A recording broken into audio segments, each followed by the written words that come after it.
Good afternoon, everyone, and welcome to the 2021 Virtual Smart Growth Summit presented by the Center for Planning Excellence. CPEX is Louisiana's only nonprofit planning organization. We work with communities at all scales, from neighborhood to parish.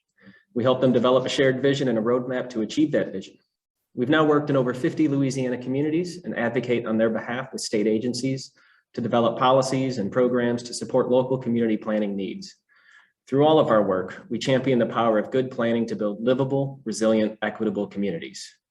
My name is Justin Kozak. I'm a project manager here at CPEX, and I will be moderating today's session, Changing Climate, Changing Landscape, and Evolving Thought, Flood Mitigation in a Changing World.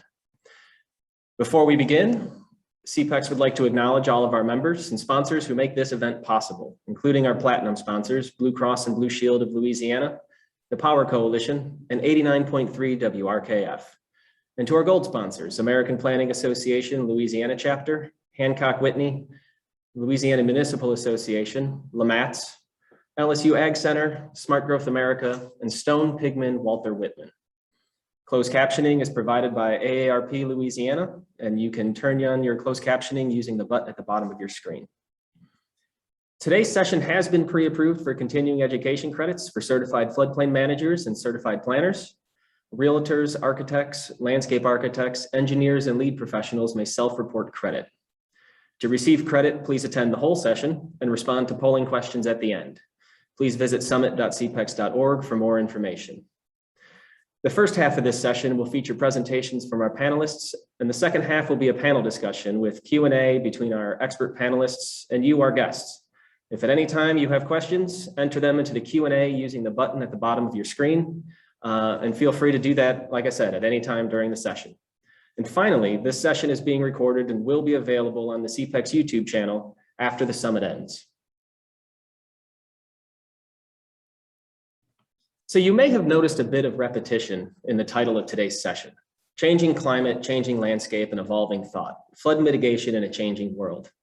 And today's session will be about change, changes in theory, practice, and policy, as highlighted through the eyes and experiences of our presenters. Prepping for this panel has given me pause to think about change for a bit. And people generally don't like change. Many of us weren't too happy ending daylight savings time recently, and the rest of us aren't going to like it when it comes back. I've personally and frequently and recently hit the remind me later button for a software update on my phone a couple dozen times because I was afraid of what changes it might bring. And don't ever get in someone's car and change the levels on their stereo. And everybody can remember fondly their favorite pair of pants and that terrible feeling you had when you realized they changed the fit or just stopped making them when you tried to get a new pair. And in thinking generally about change, I've come to one conclusion. The only change that across the board people like are songs about change. Whether it's Bruce Hornsby telling us things will never change, or Tupac sampling that same Bruce Hornsby song and telling us things will never be the same.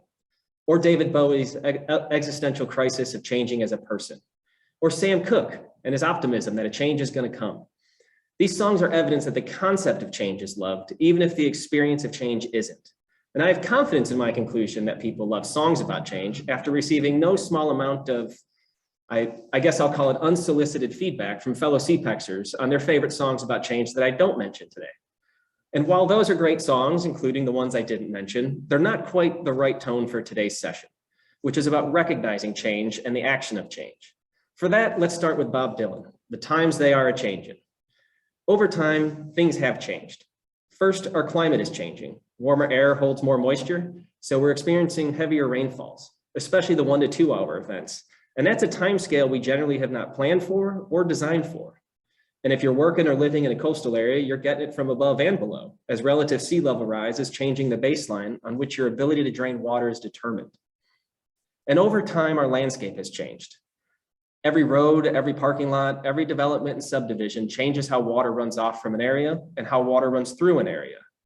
The cumulative impacts of these changes has left a lot of people struggling to manage them, as evidenced by a statement that seems to be growing in popularity more and more so every year. It's never flooded here before. Now, regardless of what you do in your day-to-day, where the rubber meets the road is always local. And locally is where there's the most power and ability to manage or address these changes. In regards to climate change, we're all going to have to be a little REO Speedwagon and roll with the changes. There's only so much you can do to mitigate climate change at the local level, so locally, adapting to changing climate conditions is the name of the game. But locally, we're pretty much 100% in the driver's seat in terms of land use and land cover change. Those changes are something we can predict, something we can manage, and something we can work to our advantage. And it almost goes without saying that the approaches of the past, where there was a different climate and a different landscape, might not be the best path forward.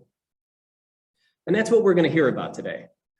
We're going to hear about not just the concept of change, but the experience of change, how cities and neighborhoods are adjusting and adapting to change, how research and watershed scale thinking can open up a wider suite of options, and how some experiences might translate to your work and your location. And hopefully, many of you will walk away a little Sheryl Crow thinking a change would do you good. Now, I'd like to introduce the experts we've convened today. First, Drew Williams-Clark is Managing Director of Urban Resilience at the Center for Neighborhood Technology located in Chicago, Illinois.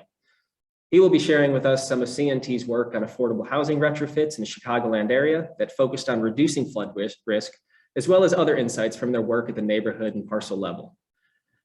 Not a lot of people outside Chicago realize that the city was built on a rather large and poorly drained swamp.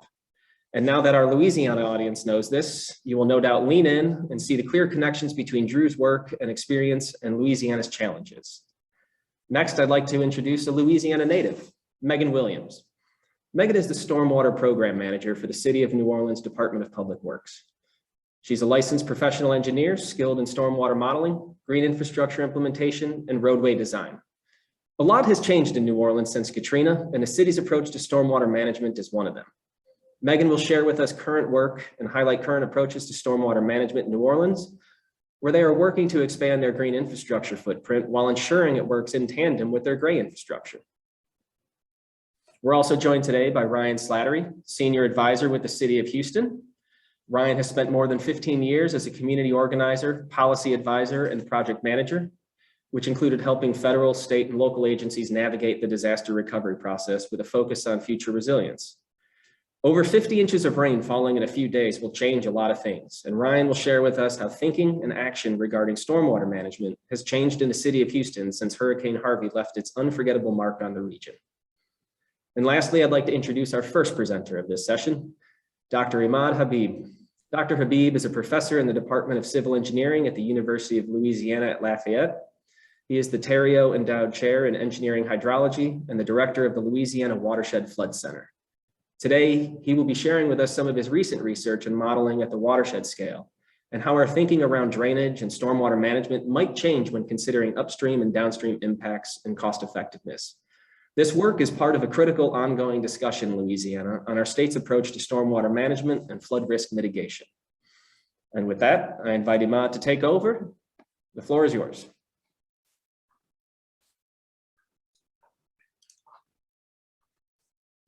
Thank you, Justin, and thank you everybody for tuning in and participating in this exciting session. Like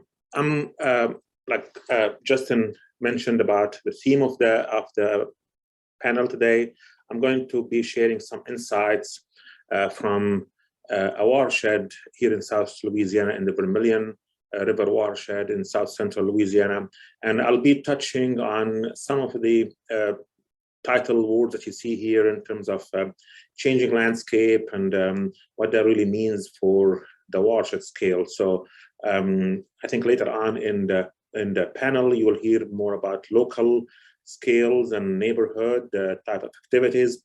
But this one will start with a kind of a macro scale that looks at what can we do at the scale of a watershed that covers an entire river. This is the area of the study that we have worked on and that I'm going to use today as context for talking about flood risk and why is it increasing. We want to understand why flood risk is increasing, and also we're going to look at what are the possible solutions for addressing flood risk at the watershed scale. I'm going to cover a couple possible alternatives, and we'll discuss the benefits and consequences of each one of those and what they really mean in the context of changing landscape and possibly also changing climate. The Vermilion River, as you can see on this map, it actually extends from the up north, north of I-10, all the way to the Gulf of Mexico through the Vermilion Bay. So it's a pretty large watershed and that runs through south central Louisiana. And I'm going to start by just giving some overview of, flood risk in this watershed and what's happening and what we expect to see in the future also based on what's already happening for the floods over the last few years. So this is a time series record of flood stages recorded at a key station on the Vermilion River. That covers only the recent 15 years of the watershed, and every red point here you can see is when the river stage has exceeded the flood stage dedicated by the National Weather Service. So I guess it doesn't take you too long to see the trend, the upward trend in the level of flooding over the last 15 years. Several events here have exceeded the flood stage and increasingly going over that. Some of them have even exceeded the minor and reached the moderate flood stage. So there's an evidence, I guess, no surprise, we all witness it on in our own communities. People have different views on why flood risk is increasing the way we have seen it here. And I'm citing here some possible attributions, growth in urbanization. I'm showing some evidence of urbanization that's happening at the watershed scale. Again, this is the same watershed that we are considering.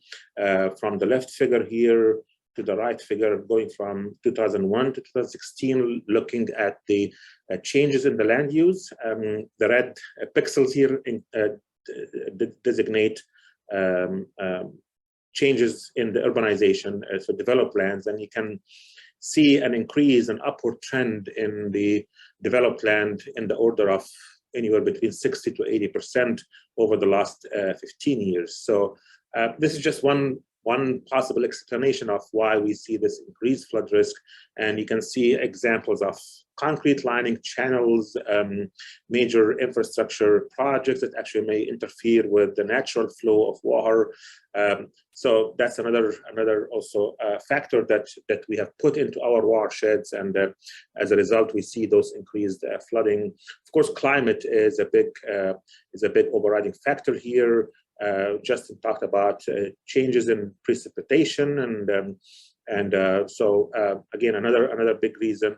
And there are so many of these. So, but what I wanted to focus on today actually is not necessarily explaining why we see flood risk, but what can we do to address the increased flood risk at the watershed scale, and what do we need to be thinking about that we several states, including Louisiana, are embarking on large-scale flood mitigation efforts, and an early understanding and a specific understanding from watersheds on the implications of these flood mitigation projects is really important. For that, we developed a numerical model. I'm not gonna go into a whole lot of details there, but just to impress upon you that to understand these issues and be able to screen out and put strategies for your flood mitigation, you need to have data and modeling to be able to test different scenarios, even just understand how water moves. So investing in data collection, in monitoring, and in model development is a key component to be able to answer any of the questions we're dealing with today. So we built this model for the Vermilion watershed, and with it, we're able to answer questions on why things flood, where the water moves, and also if we introduce a certain project, and I'm listing here some of the projects or some of the strategies that we wanted to look at and understand how they behave, how they act on a watershed scale, looking at issues related to upstream and downstream impact. Sometimes you expect a certain outcome from a certain project, but the watershed surprises you. So I'm going to be talking about riverine dredging as an example of conventional solutions. So this is changing the size and dimensions of your channels to clear it, to make it more effective in draining. And that's a traditional approach that many communities have done in the past. Levees and dams and concrete light channels and all that, those are examples of some solutions that we all see. And then there are also, on the other side of the equation here, some more nature-based solutions that communities are also looking at. So I'm going to talk about maximizing the natural function of the watershed and what that really means, and also touching on detention and retention. And maybe the communities will have to look at some hybrid mix of these solutions when they think about watershed scale flood mitigation. I'm going to first start by one possible solution here that was proposed in our watershed. And it has actually a lot of community rallying behind it, with the notion that dredging the Vermilion River can actually reduce the water surface elevation in the river and can lead to significant flood mitigation in the area. This is a bumper sticker that I took a picture of it here in town. So it's very, very emotional around the communities, how to, when people think about reducing flood risk. So we wanted to see how this solution works, what are the benefits and what are the consequences. So just to give you an idea of, why is it even needed, what you can see here on this slide, elevation of the river going from the upstream, the most north upstream point, all the way to the Gulf. At 0 here represents the Gulf. And you can see in the middle section of the river here, the river becomes flat.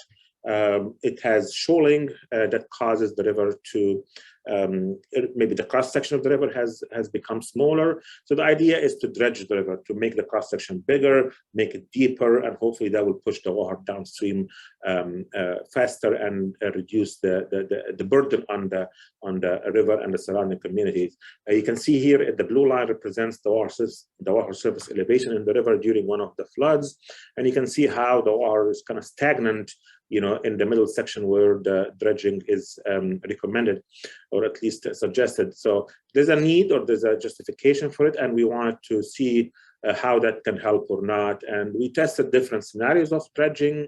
Some of them are localized over a small reach of the river. Some of them are pretty large. So anywhere between dredging the river with about 2 million cubic yards all the way to about 10 million cubic yards. And we wanted to see all these different scenarios and which one of them is more effective. And just to give you a price tag here, on the 10 million cubic yard, the estimate of the project was it will cost anything in the order of $120 to $150 million, and you can scale it back from there. So it's a significant economic investment. And when we ran it through the model, again, I'm going to try to simplify this plot. What you see here is changes in the water surface elevation along the river, going from the north, 70 miles north, all the way to 0 mile, which is at the Gulf. So anything above the green line, the 0 line, is an increase in flood elevation, actually, and anything below is a reduction, which is good. So we ran different scenarios for dredging, and you can see that most scenarios actually reduce the water surface elevation in the river, but mostly in the northern part of the watershed. Once you approach the Gulf, except for the very aggressive dredging scenarios, the other dredging solutions actually can increase the water surface elevation in the downstream sections. So this is a prime example of a solution that can actually help locally, but if it's not done extensively, it will actually cause some unintended consequences downstream. And if you want to avoid that consequence downstream, then you'll have to go with a very aggressive scenario that the red line that we see here, which, like I mentioned before, is a huge investment for the watershed. So just give some perspective to the community and to the decision maker on the consequences of changing the river dimensions here in an effort to try to address flood mitigation and the expected consequences that you see downstream.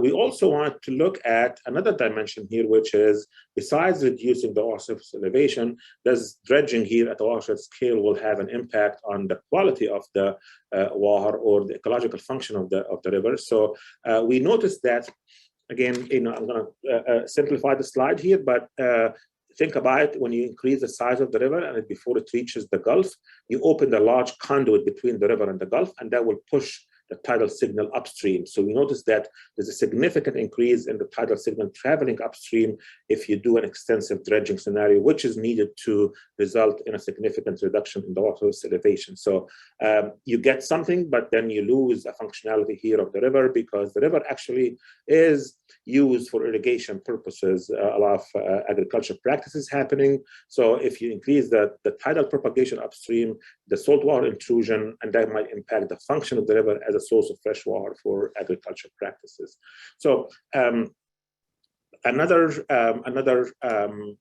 project or another idea that we looked at is, in South Louisiana and many coastal areas, the rivers go through a series of natural detention swamps, basically, and large detention areas that exist in the watershed. So in this case here, for the case of the Vermilion River, you can see in this map here, the river actually is connected to a very large swamp by the airport that sits next to it, and the river actually can flow north and dump water into the swamp during storms. So a great help that the swamp provides. And when we ran the model, we found actually that if we did not have that swamp available to us, the river would have seen about 10 feet of increase in the water surface elevation if the swamp was not there. So it gave us clues on the value of the swamp. It reduced the water surface elevation during a storm like the 2016 by about 10 feet.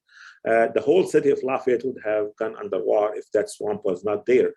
So how can we maximize the function of that swamp as a natural floodplain? And how can we enhance the connectivity between the river and the swamp? So that's another alternative that we looked at. And when we started looking closely at the swamp, we found actually at the river, as the river travels through the swamp, it should exchange water with the swamp, but we have those spoil banks that sit along the sides of the river. And surprisingly, when we looked into those spoil banks that act as barrier between the river and the swamp, there's an indication that those spoil banks actually came from some past dredging activities. So those spoil banks actually sever the exchange between the river and the swamp. So if we can actually try to shave off these spoil banks and enhance the exchange between the river and the swamp, we were able actually to reduce the water surface elevation in the river by about half a foot or more for about 30 miles along the river, just by knocking down those spoil banks and restoring the exchange between the river and the swamp. We're talking here about 140 or so thousand cubic yards compared to the tens of millions of cubic yards. So the cost to dredging, for example, here is really 2 or 3 orders of magnitude, but the return value is huge. Again, another project idea that looks at the watershed as entirety, see what happened historically in terms of change, and trying to restore the natural function of the watershed and bring some value to the flood risk.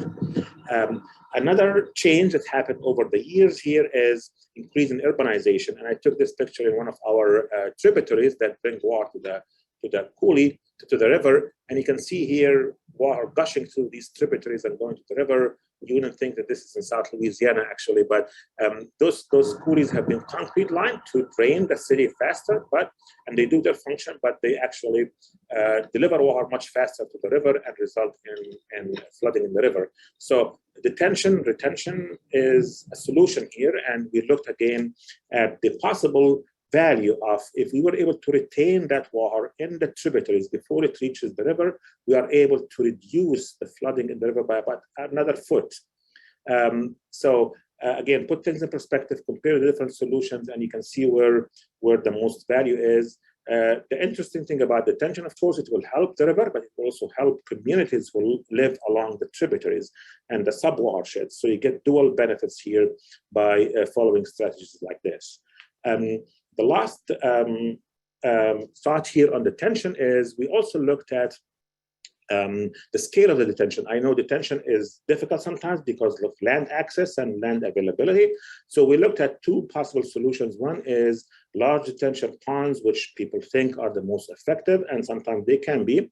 And we compared those to much smaller ponds, but more of them. So think about adding 3 or 4 smaller ponds compared to a larger one. The smaller ones, you can actually get land access better, and they are just logistically more possible. And we found actually that those smaller ponds, if they are done in a larger number, and also if they are placed strategically along the watershed, they can actually produce flood reduction more effectively than those large detention, or just as effectively. So again, our watersheds are kind of unique in how they work, and because of the topography, because of the change in the landscape and the climate, that sometimes the solutions that you think about can surprise you. And I'm going to talk here about another last approach for flood mitigation that is typically not thought of as a flood mitigation effort, but this is, I started by talking about data and monitoring. I believe investing in these things and developing flood forecasts, flood warning systems that act on the watershed scale can be just as effective in increasing the resiliency of the communities by building and investing in systems like the one I'm showing here, where you can produce a flood forecast at local scales that take into account what's happening in the entire watershed. I'm gonna close here with some summarizing remarks about the different solutions that we looked at, and we compared them in terms of the impact on upstream and downstream. We found that things like dredging, unless you do it very aggressively, which can be very expensive, can result in downstream impacts. Something that we learned from this research is that if you look at the existing detention and natural storage that you have in the watershed, if you can maximize those, if you can work with them and try to enhance their functionality, that can have a big impact and big return for your flood mitigation. Larger projects are not necessarily always the most effective. Sometimes smaller ones that are put strategically and with some good modeling and data analysis can actually point you to the right direction. And most of them also can be sustainable in the future in terms of cost and maintenance compared to other more intrusive, but they may seem to be more effective from the first perspective. So with that, I'll stop and thank you for listening. Thank you, Ahmad. Very interesting study. Just for myself, I want to thank you for making it accessible. I know some people, when they see a hydrograph or they start seeing tables of data, they can tune out. But I got a sneak preview of this work recently, and I've read the paper, and just the way you make it accessible to everyday folk, and really kind of, you're talking about downstream impacts. You're talking about impacting agriculture, and that's a big deal in that neck of the woods. And I just like that, as you are talking about a watershed scale approach, you're kind of showing how it opens up all these other options. So I just want to thank you for that. I believe next we're turning to Megan.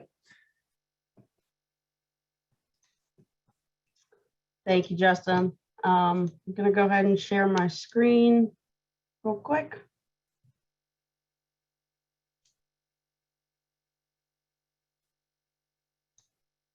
All right. Okay, so thank you guys for being here. Thank you to Justin and Macy for inviting me to speak at this. My name is Megan Williams. I'm the Stormwater Program Manager for the Department of Public Works in the city of New Orleans.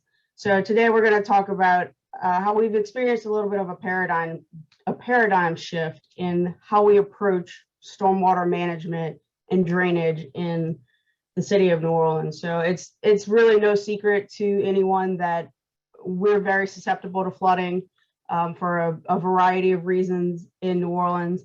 And the last 4 to 5 years have really shown us that it's the everyday thunderstorm that really inundate us most of the time. So let's switch this real quick. One of the biggest factors that we've seen is climate change. I know that's a touchy subject for a lot of people, but it's a huge factor in what we're experiencing right now. And what we've seen is that the annual rainfall totals, they remain relatively constant until this year. It's the intensity of the individual storms that is really increasing. The frequency of those storms is increasing. In August of 2019, we had a storm that gave us about 8 inches of rain over 3 hours. We had May 2019, 6 inches over 5 hours. In June 2020, we had 7 inches over 6 hours. And recently, as of this year, we've experienced the 5th wettest spring since 1871, which is huge for us. So we've, on average, been receiving about 4 to 5 inches of rain between March and May, which for us is a very large problem. So to speak to some of those numbers I just mentioned, this is from August of 2017. The Circle Food Store is notorious for flooding in these events. June and July of August 2019, people broke out their kayaks to deal with the flood that they were seeing. June 2020, we saw floodwater just about getting into people's homes, and this is not due to a hurricane. It's really just due to your everyday, Thursday thunderstorm. And in addition to that, we start to see that the low-lying elevations of the city is a huge part of that. And we have some elevations in areas that are as low as -8.5. In addition to that, we have aging and undersized infrastructure. In just our downtown area alone, we have about 42% of our drain lines that don't meet the minimum standard of 15 inches.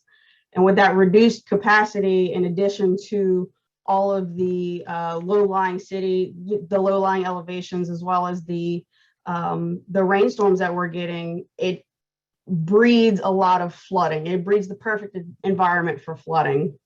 The built environment really affects this. So all of our drainage really relies on being pumped out of the city. We pump out about 58,000 acres of land that's required to be pumped out. And we have, I think, 24 pumps, and those pumps can hold, the capacity for the pumps is about inch in the first hour and a half inch in every hour after that. But that does not include when there's a consistent rain that just keeps dumping water on us throughout the day. Because of all of these things, in 2013, the Greater New Orleans Urban Water Plan was developed. And the general premise of it is to retain water where it falls, as close to the source of where it falls as possible, detain it and hold it until the peak of the storm passes, and then drain it back into the system really slowly over time. And this will help alleviate some of that pressure that's on our pump stations and our subsurface infrastructure. So to do that, over the last couple of years, we've started sort of reimagining how we do stormwater management. And again, it's managing rainfall exactly where it falls, or as close to where it falls as possible.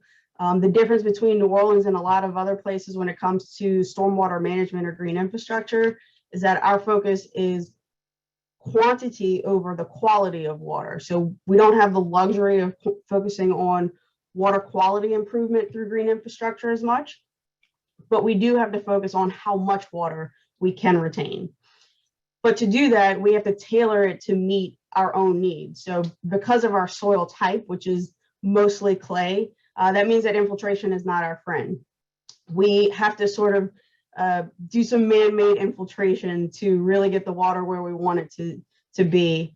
And we have to reimagine how we use our green spaces. So our parks, our neutral grounds, our vacant lots, using those places to store that water temporarily will allow us to alleviate some of the standing water that we typically see in the street.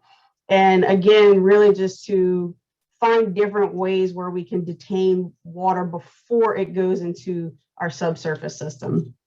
And we have to implement both the large and the small scale projects. So we have to work with our grassroots organizations that are working to address the localized flooding. And we as a city have to implement the larger scale projects that really start to implement entire neighborhoods.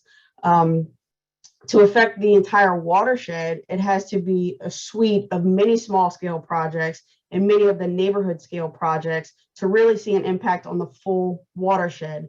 Because our watersheds are, for the most part, hydraulically independent of each other because of our pump stations and the layouts, we have to really work with the topography more so than just the subsurface drainage system to kind of accomplish some of these goals that I've talked about. And what we're doing is we're working on planning multiple projects within every district throughout the city.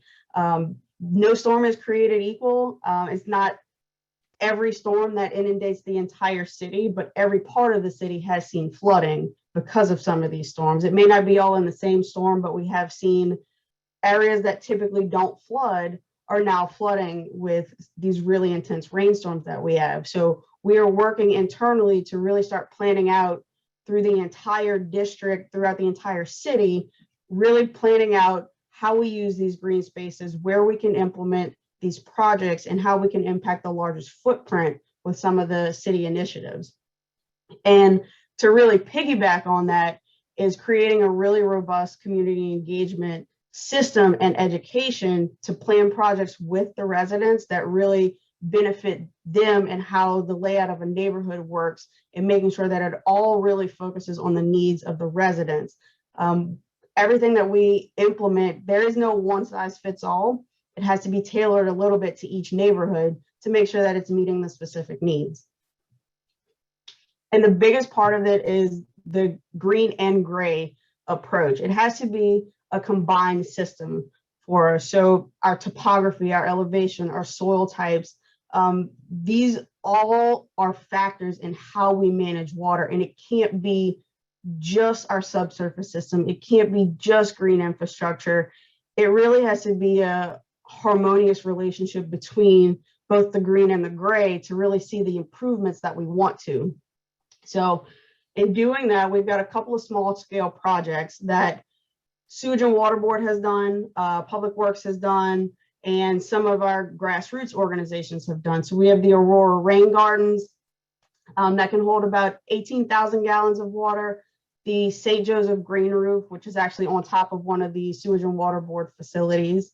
The Paul Havens Educational Stormwater Center, which actually just had the ribbon cutting last week, is it actually a green infrastructure facility that's on a school campus, and it allows the teachers to sort of have this outdoor classroom as well as managing water, where kids can really see firsthand the effects of green infrastructure. And through our maintenance program at DPW, we've implemented quite a few projects that focus on implementing pervious pavement, different types of pervious pavement, whether it's the cast in place or the permeable pavers. Through our maintenance division, we've actually been able to do some of that in-house. And on the large scale, we have the Pontilli Stormwater Management Project, which can reduce flooding up to about 14 inches in a 10-year storm. This project spans 2 neighborhoods, and it actually can store about 8 million gallons of water. So we've really seen the effects in areas that during Katrina, I think had about 12 feet of water, 10 to 12 feet of water.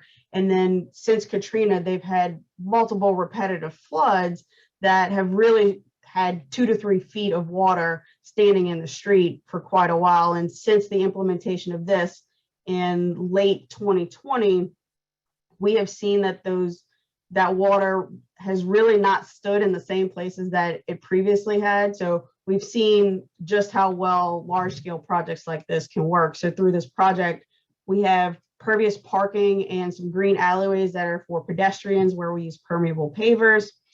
We transformed about 30 vacant residential lots into stormwater lots.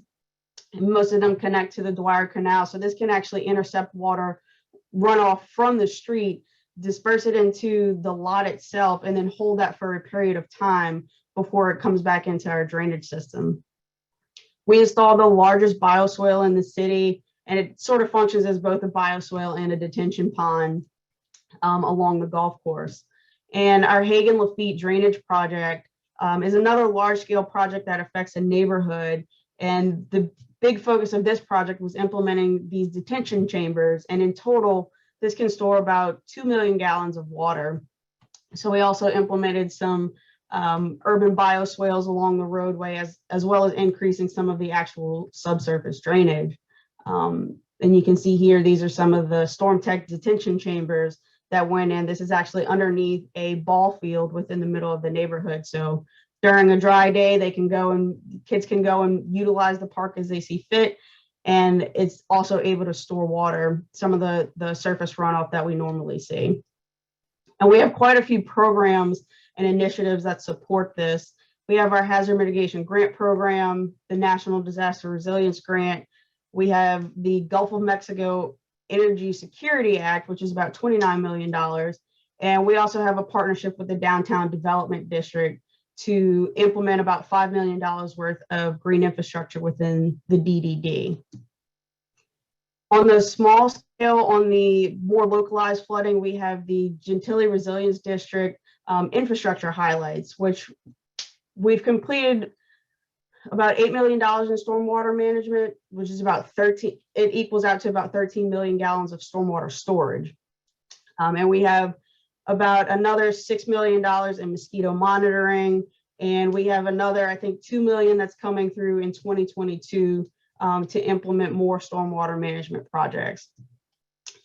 And we also have the community adaptation program that's funded by one of our city partners, or managed by one of our city partners, that transforms actual residential lots into green infrastructure features. So this project here was the 100th project that was installed, and it transformed this driveway into what could be sort of a muddy mess in the midst of a rain into, we installed some permeable pavers here, and the resident can now see that they are holding some of the water on their own property without flooding anymore. So in total, we've managed to collect about just shy of 150,000 gallons of stormwater within just Gentilly. And as we continue to move forward, we are really moving towards a data-driven approach as we collect more information from rain gauges, and we really start to see how the intensity of storms is actually functioning from a data perspective. We can implement that into the design with our engineers. And as we develop new projects, drainage improvements are really the guiding force, and road work is supplemental to that, whereas it has typically been the other way around. And again, implementing stormwater management throughout every district. And we are also revising our drainage design standards as well as our green infrastructure standards to make a more unified approach and guidelines to implementing green infrastructure and designing green infrastructure. And we also have a specialized RFQ in which our engineers submitted their qualifications for the specialty of green infrastructure and environmental so it allows us to more easily choose engineers to do the projects, and it reduces the amount of time for procurement because we know that our engineers are qualified based on this pool. So Justin, I'm going to go ahead and hand it back over to you. Thank you guys for taking the time to listen. Thank you, Megan. I particularly liked where you emphasized, the small decisions and the small projects.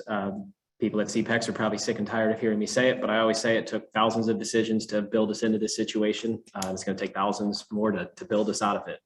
I also, when you were listing off short, intense rain events in New Orleans, I was thinking about all the ones we've had here in Baton Rouge. And I guess I realized it's not just named storms anymore that like people identify with. Like if I say June 6th around Baton Rouge, people are going to know exactly that I'm talking about a rain event that was a little over an hour and it was more than 6 inches of rain, upwards of 8 in some places. So, some change in ways of thinking about water and the events we're dealing with. Okay, so far we've heard a bit about public infrastructure, public waterways. There, we touched a little bit on private infrastructure there. And residential green infrastructure is another big part of the equation. It's a lot of the land area in our communities. Center for Neighborhood Technology has been working on residential green infrastructure for a while now. It's developed a strong evidence base for how this fits into the climate resilience equation. So Drew, when you're ready, the stage is yours. Thanks so much, Justin. I'm going to share my screen and say a couple things about the Center for Neighborhood Technology real quick. My name's Drew Williams-Clark. As Justin said, I'm the Managing Director of Urban Resilience at the Center for Neighborhood Technology. We're a 40-year-old sort of think tank. Sometimes we call ourselves a think and do tank. Many of the sort of urbanist solutions that you may be familiar with over the past 40 years have in some way been connected with CNT. So if you think about car sharing, that was born as IGO at CNT. The concept of doing home assessments to do energy efficiency retrofits, that was born at CNT. The Housing Plus Transportation Cost Index, which really forced a lot of MPOs and DOTs to really rethink the way that they were investing almost exclusively in highways, and the cost that that has in terms of household expenses. All of those things came out of CNT. We like to say that we think that cities are the answer to a lot of problems. And we've been really at the innovation space around land use and water infrastructure and a lot of other sort of big ideas like this for almost 40 years now. We think that the way to deal with these things isn't to just focus on one thing at the expense of another, but to multi-solve in pretty much everything that we do. And we know that climate especially is causing challenges, and that those challenges in our world are really, in everybody's world, are truly linked to issues around racial justice, and other issues around class. We think that working on sort of creative data-driven solutions is good for everyone, and it's really the only way that we can create a world where everyone can thrive. So as Justin said at the beginning of the introductions, Chicago is built on a swamp, and the evidence for that is really in the name Chicago. So Chicago is actually a word from one of the First Nations that really are the people who first lived in the Chicago area, and it means stinky onion. And that onion is a ramp, and it's an edible plant that grows almost exclusively in swampy areas. So really the name Chicago is evidence that the whole area was built upon a swamp. And as climate change continues to happen, really the two biggest things that are impacting folks in the Chicago region are heat waves and urban flooding. And we like to talk about urban flooding because it helps differentiate the kinds of floodings that we see in legacy cities in the Great Lakes Basin and in many other places across the country, from the coastal flooding that gets most of the airtime. And far be it from me to say that that's not a really, really important thing to be working on, certainly with this audience as well. But what we experience in the Chicago region really has less to do with coastal surge or the kinds of things that occur around bodies of water, and has much more to do with the fact that rainfall has expanded and increased so much because of climate change, and the fact that we haven't invested enough in our sewer infrastructure in a very long time. And so urban flooding looks like the picture I'm showing you right now. In fact, this is a picture of a woman's backyard that we took when we started to explore ways to deal with urban flooding in the Chicago area. And so we try to avoid using photos of the inside of people's homes because we think that that can be harmful, but suffice it to say that this isn't just yard ponding. And so this is actually a clipping from the Chicago Tribune, and the heading is pretty self-explanatory. And we've actually worked with the woman in this photo as well, but this photo was picked up with her permission by one of the major news outlets in the city of Chicago.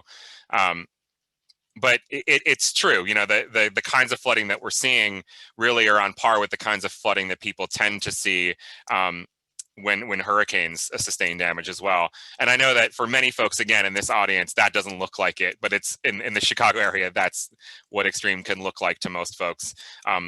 Again, we don't tend to keep photos of more extreme flooding in people's basements because we don't think it's really the right way to go. So we started to look at this in an analytical perspective back in the early 2010s, and that's because there was a disaster declaration because of a storm in the Chicago area in 2013, and people started to look at, well, how can we measure this, right? So the flooding damages that occurred because of the 2013 storm were not in, you know, right next to the lake. They weren't on the Chicago River. They weren't in the places that you would expect to see them based on the way that we popularly frame flooding. They weren't overbanking, and so instead, we had to look at data sets about where the damages were actually occurring. So what CNT was able to do was convince the state of Illinois through its insurance regulation arm to force private insurance companies to make their damage claims data public. And they did so by aggregating it to the zip code level. And so this map is essentially a map of approved flood claims that are aggregated to the zip code level, and we're looking at where those are sort of most extreme. And those who are used to seeing maps of the Chicago region will say that this map looks very similar to many that they've seen. And that's because the lowest income households tend to be on the south and west sides. The majority of African-American and Latinx residents in the Chicago and Cook County region are on the south and west sides of Chicago and Cook County as well. And so this is another impact that is disproportionately felt by people of color. And we wanted to sort of prove that out. So we actually did an analysis just looking at the city of Chicago. And what we found was that 87%, in fact, of flood damage insurance claims were paid out in communities of color, communities that are majority of people of color. And so when we think about this, you know, there's a lot of questions as to why does this happen, right? This isn't necessarily following the same trajectory of some of the impacts that we've seen in the past, but it very clearly follows the same redlining maps, which I'm showing here on the right of the screen, that are now being looked at very seriously in terms of how do we make policy and investment remedies in the public sector for the wrongs that have been caused in the public sector in the past. And so many folks who are familiar with the Chicago flooding context will say, well, you guys have the deep tunnel, right? So we have this thing, the Metropolitan Water Reclamation District of Greater Chicago was able to get the state to adopt a bill that funded this massive, massive retention system deep under the county's existing sewer systems. And popularly, this is called the Deep Tunnel Project, right? And so the photo on the left here is one of the many photos that you can find online showing crews, you know, walking through these massive tunnels. And on the right, you know, later in the Richard M. Daley administration, Deep Tunnel was actually 1972. It continues to go on to this day. The latest things that I've read say that the project will finally be complete in 2029. But during that time frame, we also had a completely different administration, the second Daley administration, the Richard M. Daley administration, which is largely credited with the city of Chicago beginning to think about environmental measures at all. And so out of that administration was created a significant green infrastructure program that put green infrastructure on public rights of way for several years, right? So on the bottom right, you're looking at a popular sort of green alley construction. And on the top right is a major swale project that was in one of the public buildings. And there are many more of those all over the place. So, you know, over the past 40 years, the region has spent, you know, billions, including Deep Tunnel, on the kinds of infrastructure investments that theoretically should be making a dent in this. But what we're finding is that the big civic engineering projects on public rights of way don't necessarily always reduce flood risks for homeowners or renters. So we started to think about home retrofits as a way of making sure that the harm reduction went where it was needed the most. And I really, you know, I want to sort of riff a little bit on what I took away from Ahmad's presentation, which was, while we like to think of these huge things as being the solutions, you know, we're more and more, at least at CNT and at least in our context in the Chicagoland region, trying to think, really, it should be about distributed solutions. And it should be about, as Megan said, green and gray infrastructure working together. So when we started to think about home retrofits, we're lucky because, you know, we're not lucky. We're lucky in a sense because municipalities in the Chicagoland region have been thinking about flood reduction for years, right? They were all built on top of a swamp. So they've been dealing with flooding for quite a while. And the majority of suburban municipalities anyway, have some kind of a cost sharing program that pays for about half of the cost of putting in a check valve or a front yard vault or an overhead sewer system to prevent backflow flooding from the sewers into your basement typically. And so there's this precedent already for cost sharing that's wildly successful. These programs book up solid for multiple years, and as soon as they open again, people say, okay, I'm going to put in my check valve this year, and I want the city to write down half the cost of it, and they do every year. And there's lots of reasons for that, which we can get into, but the point is that there was a template already and an understanding that cost sharing did seem to accelerate private property solutions. And so CNT began to work with municipalities that had interest and had experience with residential flooding. So what I'm showing you here was actually a friend of mine's house. This is in my community, in a Chicago suburb, and this is her house, and the sort of extreme flooding that she had seen on multiple occasions. And then the construction of the green infrastructure that we helped her get on her property. And then this is sort of the after photo. So on the left of this photo, you can see a large swale that actually has a dry well on it. And on the right, it's a little harder to see over where this garden is above after. There's a larger rain garden, and then you can see the permeable walkway as well. And so we created this program called Rain Ready Home. And what Rain Ready Home does is it starts with our community planning, right? Again, riffing on what Megan said, what we do at CNT is always in response to what residents want in their communities. It's not because we sort of see a solution and impose it upon people. And so we start with a lot of community education and a lot of community learning. And try to give lots of workshops to help people with the basics, right? So disconnect your downspouts, look at the way that your downspouts are routed, all these sort of little things that many folks can do in order to deal with their own flooding situation. And then we do assessments, at-home assessments, where we go into people's yards, we look at their basements, and we say, like, here are your exposure points, and these are the treatments that we would recommend. We actually partner with a landscape design firm that will look at the amount of runoff coming off of the roof, just using basic math, and design a solution that will hold that volume of water based on a certain storm magnitude. And that's the way all of our assessments work. We work with people, we assess their homes, we provide a written report that assesses what their risks are and details out what the recommended strategies are, and then provide them with a design for a green infrastructure solution. And then the partnership with the village works exactly the way as the backflow prevention program, which is to say the village pays for half of what the homeowner puts in to the solutions.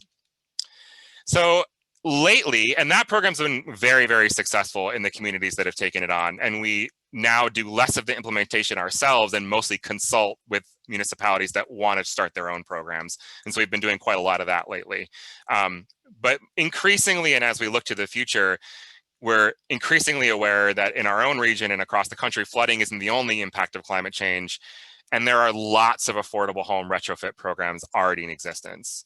So, I talked a little bit about what Elevate Energy does, but energy efficiency retrofit programs are all over the country at this point, right? Most utilities will have a website that you can sign up for an audit, which is the same concept as our assessment.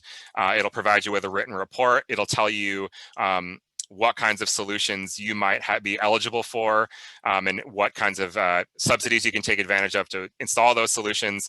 And then oftentimes we'll hold your hand through getting all of those solutions.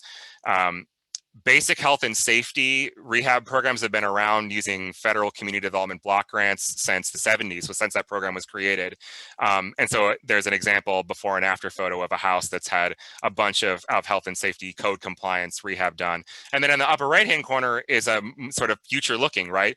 States increasingly are mandating at least data collection around where lead service lines are, and increasingly moving to force the replacement of those lead service lines with safer, drinking water service lines. And so we're seeing more and more investment through ARPA in those kinds of programs and other federal subsidies that have come online over the past couple of years. So the problem with these programs, and I know because I've actually administered them in a former job at a municipality, nobody wants to go through more than one of those programs because they are really onerous, right?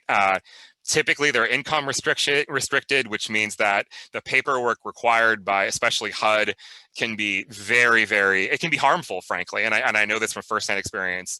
But verifying eligibility, going through assessments, monitoring contractors, doing procurements for a single family through multiple programs is just not going to happen, because nobody wants to deal with more than one government program.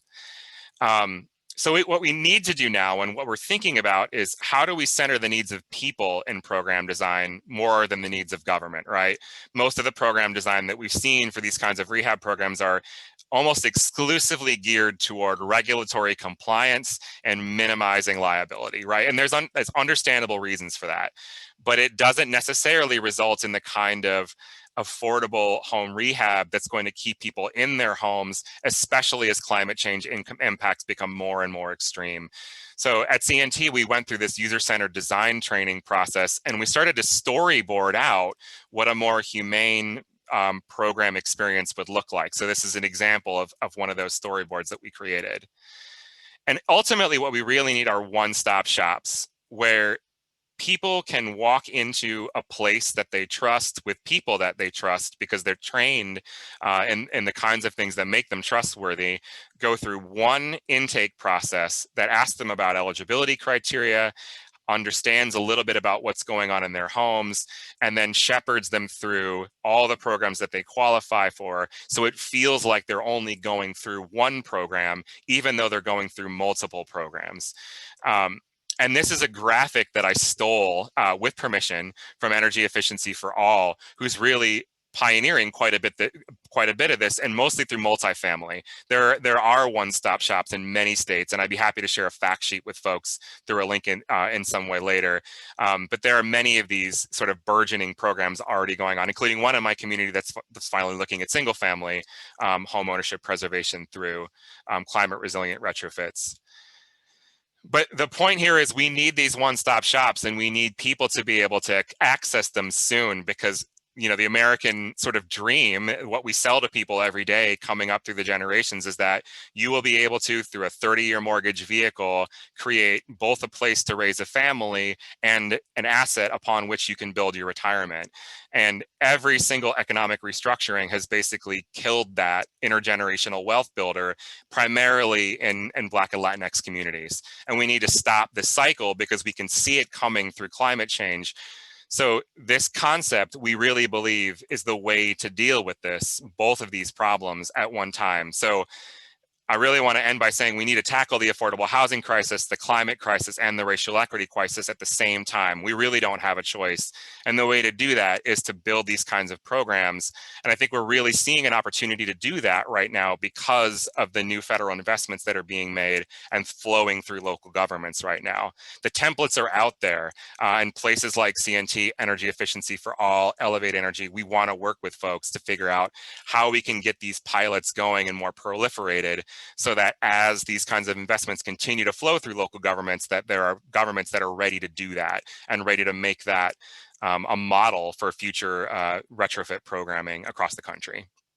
So I will end there and express my gratitude to CPEX and to my fellow panelists for giving me this opportunity to talk about this. Thank you, Drew. It's nice to know that, like a lot of folks, their sphere of control ends at the property line. So it's good to know that even they have some options and programs that folks are helping them through. That one-stop shop is something that gets talked a little bit about down here. I should say a lot of it down here, just post-disaster, just the funding streams that are available then, FEMA, HMGP, CDBG dollars, SBA loans, and then, the struggle of trying to navigate all of those processes is just such a burden and a barrier. All right. Next up is Ryan Slattery with the City of Houston. He's a second person representing the City of Houston in this session. We've been hearing a lot of good things, good planning efforts coming out of Houston that are leading to tangible results. Just yesterday, we had your colleague, Veronica Davis. She was discussing the Resilient Houston Plan in the context of transportation. And now I believe we have you discussing that body of work, as well as some other things in the context of stormwater management. So please begin when you're ready.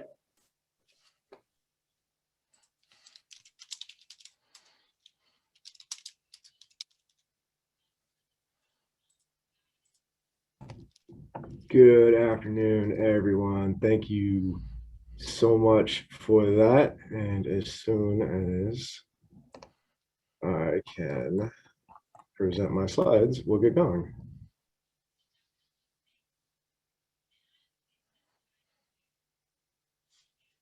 Hang on one moment.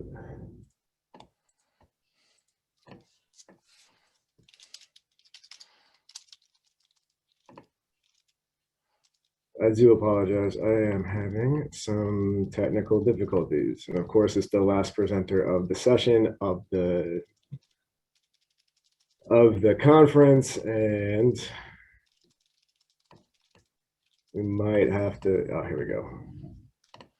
There we go. All right. Thank you very much. I appreciate the introduction. My name is Ryan Slattery. I'm a senior advisor in the mayor's Office of Recovery here in Houston, Texas. Basically, I'm a facilitator, an expediter of sorts. I work to advance large federally funded disaster recovery projects. Our office is threefold, really. It's focused on the natural environment, it's focused on the built environment, and it's focused on policy. Specifically, I work to push all of our brick and mortar construction projects, from assessing damages post-Hurricane Harvey through design and development, construction, and ultimately closeout. I'm a public servant, and as a public servant, I don't believe the phrase "I'm from the government and I'm here to help" should give people a whole lot of anxiety. I believe that the city of Houston is two things. Thing one, we're a service organization. The city of Houston has 22,000 municipal employees. Houston Public Works is the largest engineering firm in the state of Texas. We're all dedicated to the public that we serve. And in order to best serve that public, we have to be thing two, which is a leadership organization. Through efforts like Resilient Houston, the Houston Climate Action Plan, Vision Zero, and certainly participating in collaborations like this, the city has continued to embrace its role as both leader and servant. In February of 2020, we released Resilient Houston. And Resilient Houston is 62 prioritized actions that all focused on how we make Houston a more equitable, a more resilient, and a more green place to live, work, and play. We've experienced 7 declared disasters in the past 6 years, most of which have been flood events. But most recently, we were forced to widen our field of vision to include extreme cold and certainly COVID-19. As succinctly as possible, resilience, as we practice it, is a community's ability to absorb a variety of shocks and stresses and learn from those shocks and stresses, using them as opportunities to evolve and transform. In the wake of Hurricane Harvey, Mayor Turner's mission has been, how do we build back better? How do we build Houston forward? So this is something that we can't stress enough. We are experiencing a climate crisis. Climate change is a global challenge, and its impacts are felt locally in the communities where we live. Cities around the world are leading the way on climate action.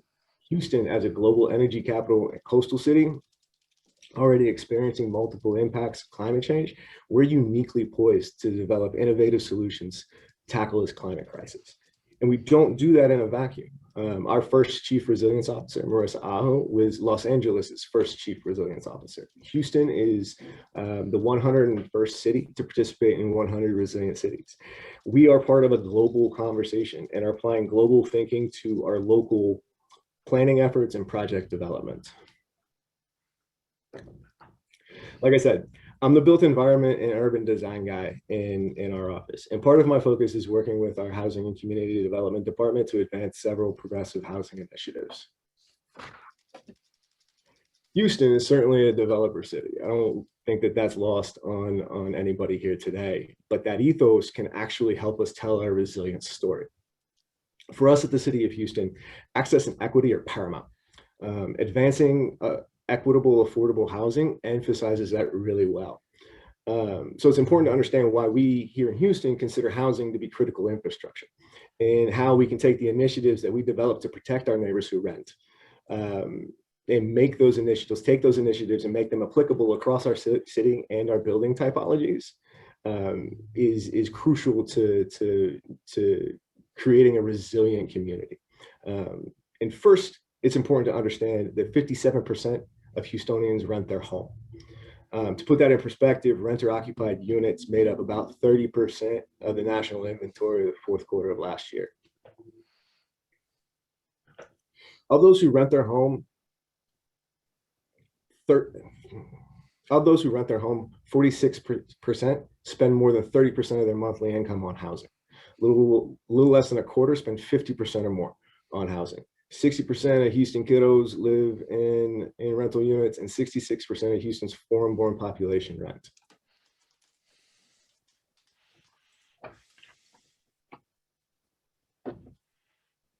Now, with that understanding, 47% of all households that were impacted by Harvey were renters. Fewer renters carry insurance than homeowners, and that increases their vulnerability to a wide range of disasters, from flooding to notably and most recently, extreme cold and extreme heat. With this in mind, and considering our affordable housing stock was and still is well below where we needed to be, establishing and fortifying equitable affordable housing opportunities for our neighbors who rent has been a priority for us. A little bit about Houston. Like New Orleans and Chicago, Houston is situated on a marshy prairie or a swamp. We're roughly 50 miles inland. We're 50 feet above sea level, and that prairie, that swamp, is brought to life through a network of 22 watersheds. It's an intricate system of bayous that can be celebrated as an attraction, or they can cause people a great deal of heartburn when they begin to swell. The bayous are a required natural consideration. It's impossible to develop in Houston and not know how close you might be to a bayou, a creek, or a gully. So it's no surprise that there are approximately 162,000 structures in the 236 square miles of map floodplain. So in order to better protect our neighbors and be mindful of our natural environment, we simply have to build smarter. In the year following Hurricane Harvey, 1 in 5 homes that were permitted were in the regulatory floodplain. So it also should come as no surprise that Houston has adopted one of the most strict floodplain ordinances in the country. I'll get into this a little bit further in a moment, but in addition to our riverine or bayou system, we have an extensive, undersized urban stormwater system. Through the development of Resilient Houston, we realize we are a community that is best served when we stop trying to avoid water. We start learning to live with water. Our Living with Water workshops, which are held in November of 2018, May of 2019, part of Houston's ongoing resilience program that brought together local, national, and international experts representing multiple disciplines to solve site-specific water and resilience challenges alongside local governments, state and federal agencies, and most importantly, community stakeholders. So Houston is big, like 660 square miles big. And this is hopefully giving you some semblance of an idea of what it's like to convey water across 660 square miles. We have more than 3,000 miles of pipe, 2,500 miles of open ditch like the ones in front of my house. And all of it empties into our bayou system that is maintained by Harris County Flood Control. So there's quite a bit of coordination between us and our partners and our friends over at Harris County. But as you can see, there's very little integration between red and green solutions. So that drainage system contributed to an unsettling statistic. 59% of all flood damage during Hurricane Harvey happened outside of the defined floodplain, which really brings us to the thesis of this chat, which is how do we codify a set of standards that extends protections to all of Houston? We start by being innovative. We want to be data-driven, studying our water system choke points across our bayou and other systems within the watershed to identify and remove obstructions that slow down or impede movement of water downstream. For instance, we're really looking at network intersections, railways or roadways that intersect with the bayou system that can impede the flow of water if they're not designed properly. So we're working through a thorough analysis of our overland water movement across the watershed and using that to determine priority locations really looking to address what those choke points look like and what solutions to those choke points could be.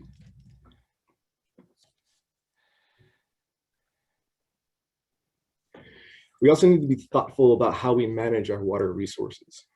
Our expectation over the next few years is to develop a comprehensive One Water plan. Includes climate resilient infrastructure to address the impacts of climate change and prepare the region for the future. The impacts of climate change will primarily be felt through changing water cycles, specifically with large uneven consequences to our food, energy, urban, environmental systems. So we want to make sure that our solutions are focused at all scales. We want to make sure that we value water as a finite resource. We want to make sure that we are consolidating all of the existing efforts between our local, our state, and our federal partners.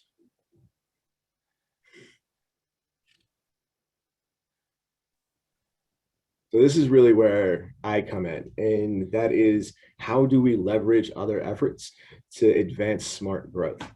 The Living with Water workshops resulted in an extensive set of strategies that are being further developed through a set of planning studies that leverage housing and urban development, community development, block grant, disaster recovery dollars. And our hope is to develop a set of strategies that are scalable for all of the communities throughout the city of Houston. We experience flooding here differently. We don't experience flooding on the west side the same way we do on the east side. And we need solutions that are tailored to best fit our unique communities across the city of Houston.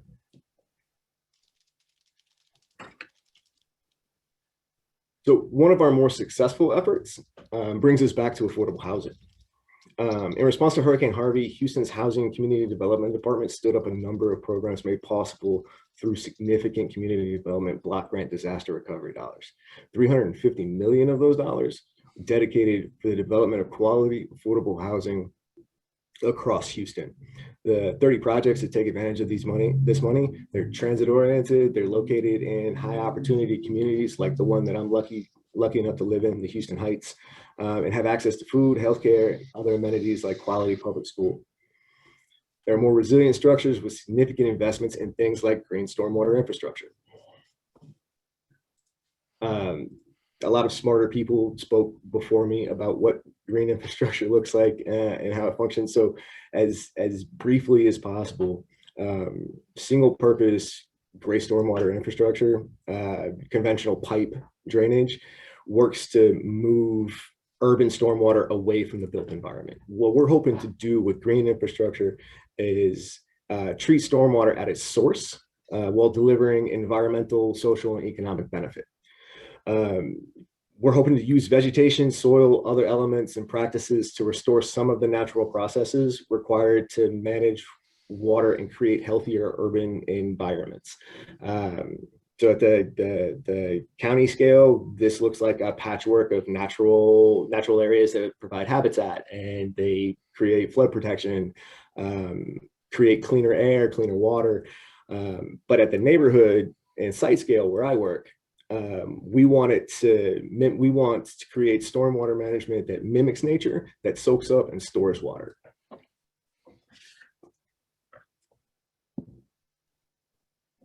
So through leveraging our recovery efforts to advance resilient Houston, Housing developed additional standards that further protect folks who will ultimately call these communities home. Some of these efforts are intuitive considerations, right? Like elevating living spaces seems like a practical thing to do.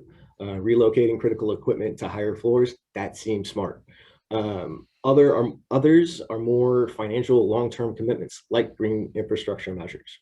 Part of Resilient Houston, we're calling for 100 new GSI projects by 2025. We accomplish that through incentives and that encourage the private sector, as well as leading by example.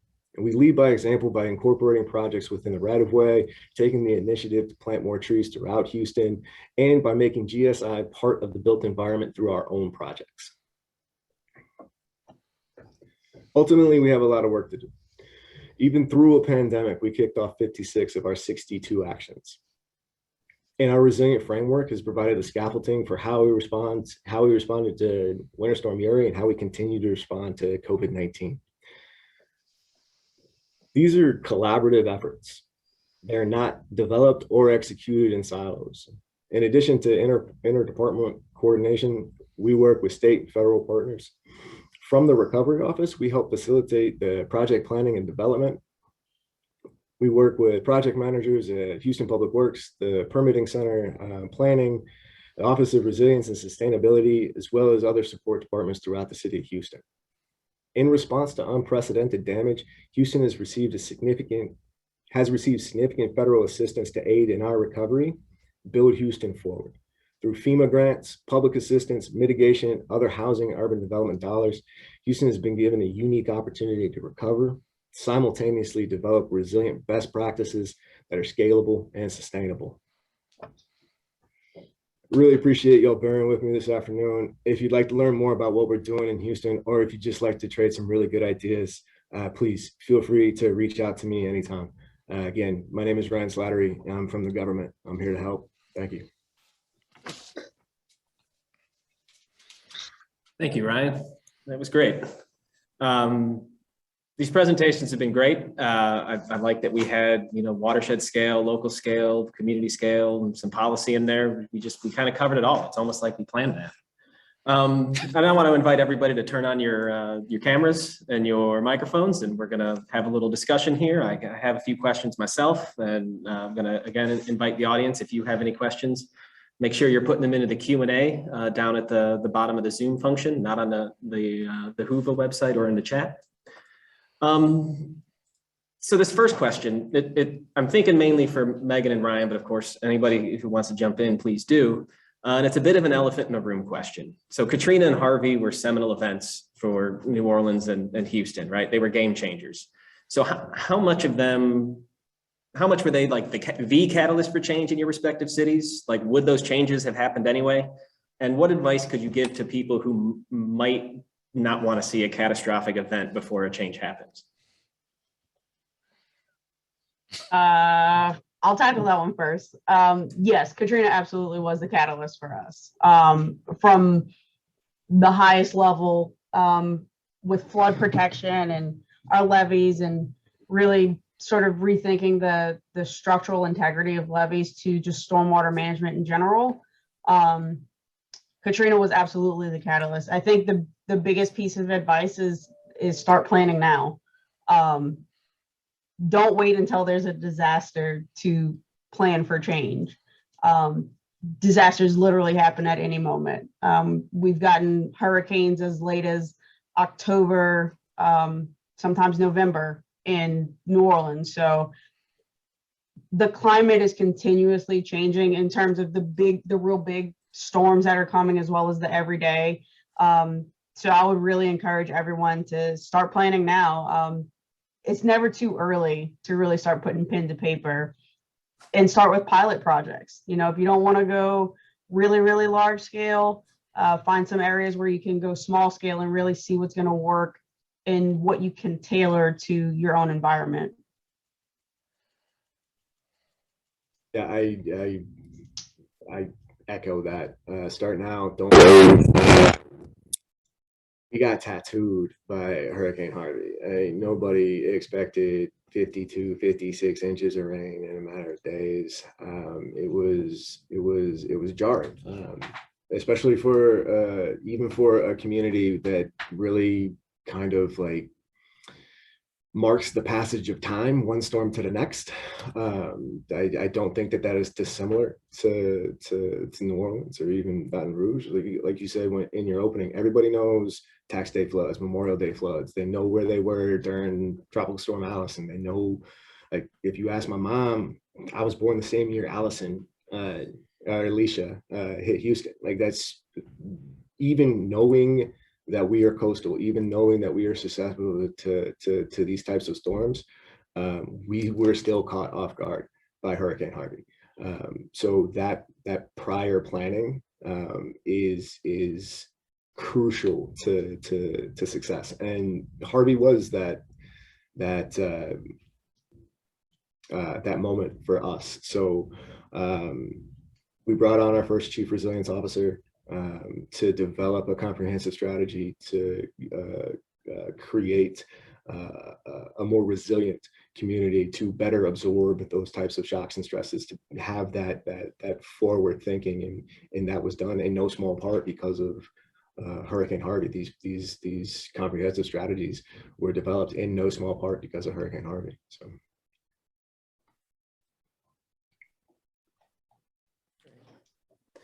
Thank you. I'm going to go now to a question to Ahmad.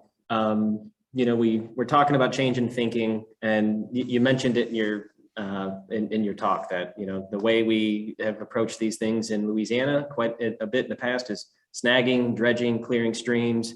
I mean, you got bumper stickers for this kind of thinking. You know, like, so how has your research and your modeling, how has that been received and by local professionals, by local decision makers? What do they see as challenges that your research presents, and what's next for it? Right. Yeah. Can you hear me? Yes. Right. Yeah. Well, I think, you know, it was quite a journey, actually, because initially people are attached to their ideas and to how they think about the watershed should work or not.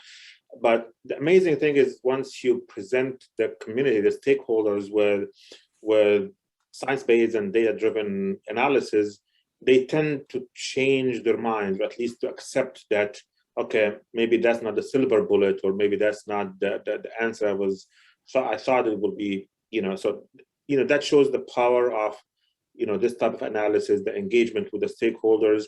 I learned not to dismiss anything, because some of the ideas that come from the grassroots, you know, citizens, and just talking to citizen groups can be very powerful. Actually, the idea of, you know, looking at those pole banks and shaving them off, and, you know, came also from another citizen group that, you know, they know the watershed. So where this is moving forward, I think the community is realizing that, like I said, there's no silver bullet that will solve everything, which I think is a major change in mindset. It's not just about spending a lot of money. You have to think about it carefully and plan for it, and look at the watershed, you know, holistically from upstream and downstream. So I would like to think that our work and the work that's happening in the state with the watershed initiative, and also at the local scale with a lot of the municipalities and a lot of the parishes, is changing things in the positive direction. It's a long journey, and I think I tell people and myself, come to the game with an open mind. Put your emotions aside, and accept what the science and the data and reality tells you, and I think that will move us along. I think if people are coming to the table recognizing that there's not a silver bullet, I think you've already made a lot of progress. I think that's a pretty good goal to start with. Thank you. Drew, I have a question for you up there in your stinky onion city.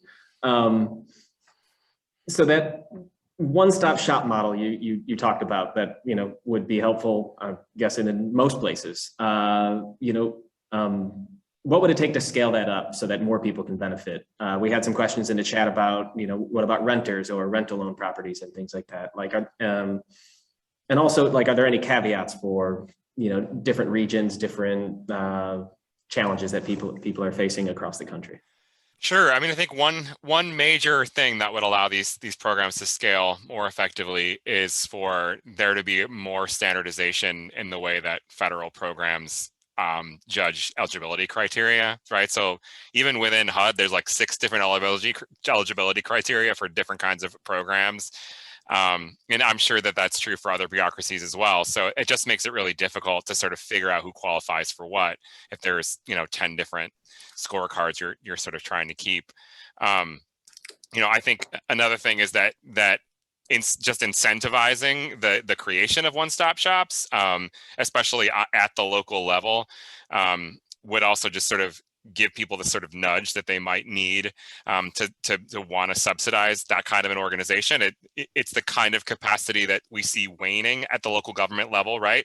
So the people who want to deal with intake at a government, and who understand enough of the issues around regulatory compliance at a government level, that's a very specific group of employees, and it takes up a lot of time and doesn't necessarily create the it doesn't really sort of create the pathway that many, especially early career professionals, want to take in the remainder of their career. So we're seeing this sort of need to outsource that to nonprofits within a city. Once that happens, once governments become more comfortable with an outside administrator, there's much more of a flexibility when you are not part of a local government to do that. So I think those are two really, really key things. On the renter side, I posted a couple of responses in the app there, but on one hand, there are plenty of one-stop models that look specifically at multifamily retrofits across the sort of climate resilience spectrum, and they're all over the country at this point in every different sort of major region. I know that doesn't address directly the issue about how do renters go about becoming a part of this solution, and I think that that's largely up for innovation at this point. And it's a question we get asked a lot. And the real barrier there is that in most places, the authority to modify a property is solely vested in the property owner. I think that there's an opportunity now, especially in the context of the late pandemic, knock wood, ways that many, especially urban counties, have started to address landlord-tenant regulations, right? So there's increasingly this ability for a tenant to make repairs when needed, and even expense the landlord under law. That to me provides sort of an opening opportunity to think about how could you organize tenants around sort of the cost-saving advantages, or the put differently, the sort of cost disadvantages that they may experience if they're paying utilities in their unit and there's a lack of good resilient construction involved in the building. So are they paying more than they should because there's something that needs to be done? Thank you. I want to pose that to Ryan and Megan as well. How does the concept of this one-stop shop track with some of your work, and what kind of approaches do you take in New Orleans and in Houston to try and streamline or reduce some of those administrative barriers?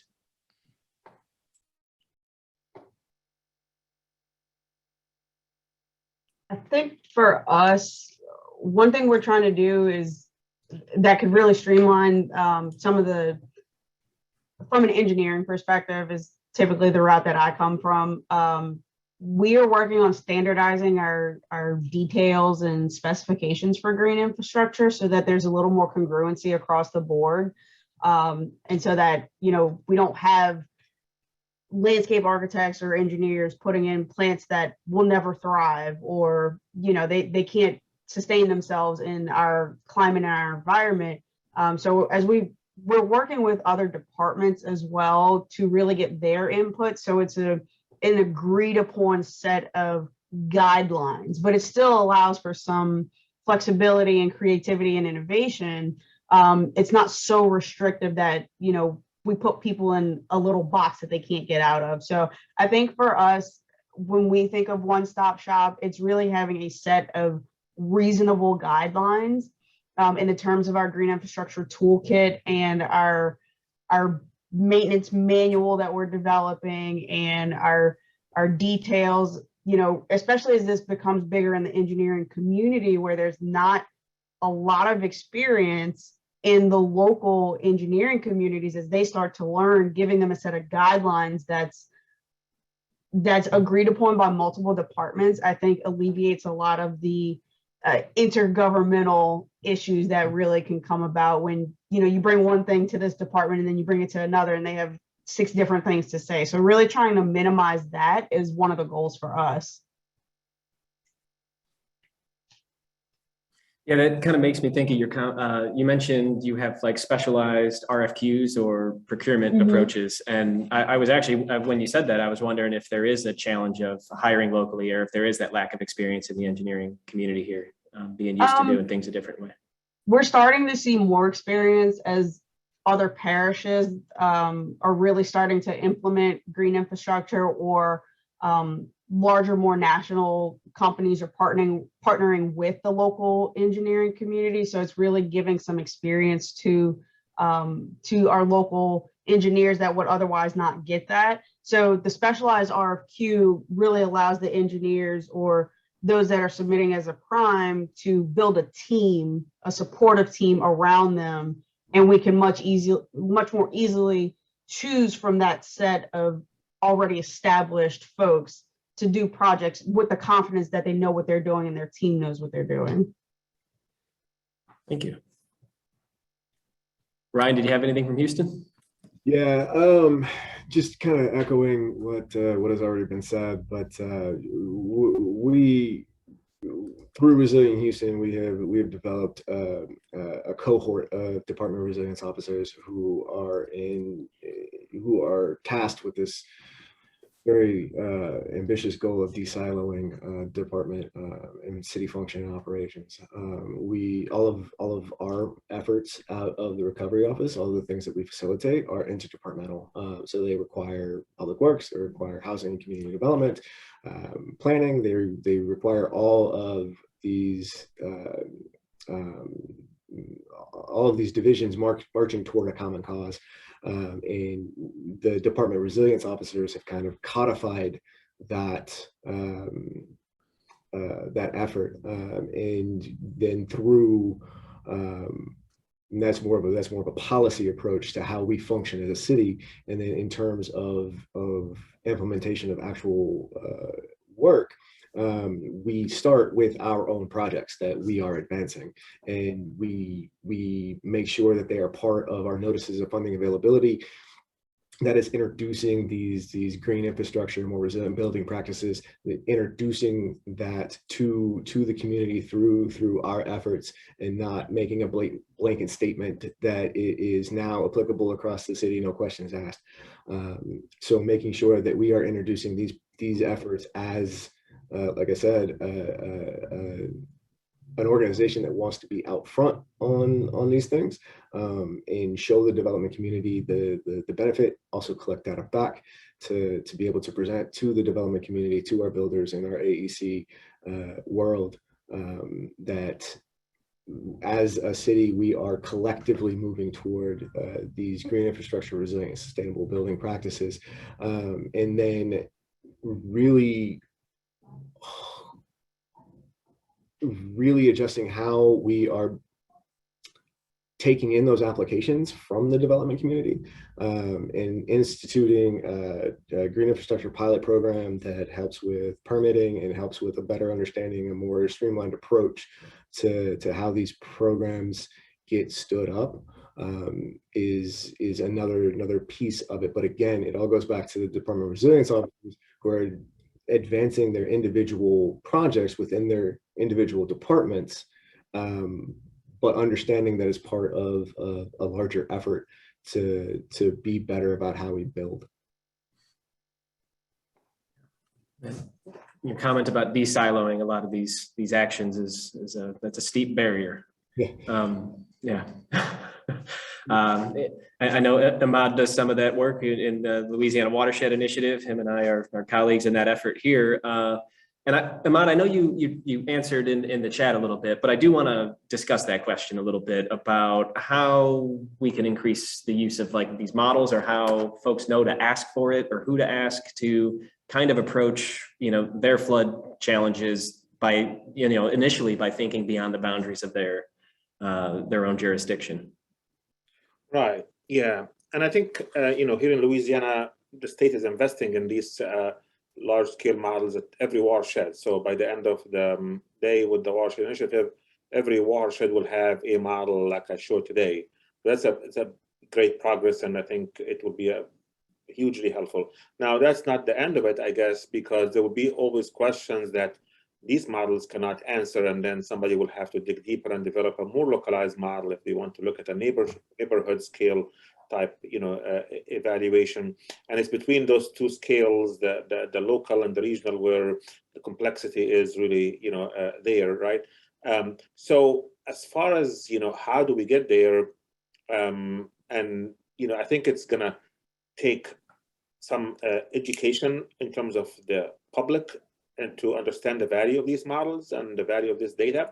The public sometimes is frustrated when they hear data and studies and stuff like that, and rightfully so, right? We want to see changes now. But if we can show them the value, so a little bit of education and outreach to the public on the value of these things, and hopefully that change in the mindset will precipitate back to the decision makers on where to invest in terms of studies and collecting data. So it's across these scales and spectrum of stakeholders where we all have to work together to address the gaps.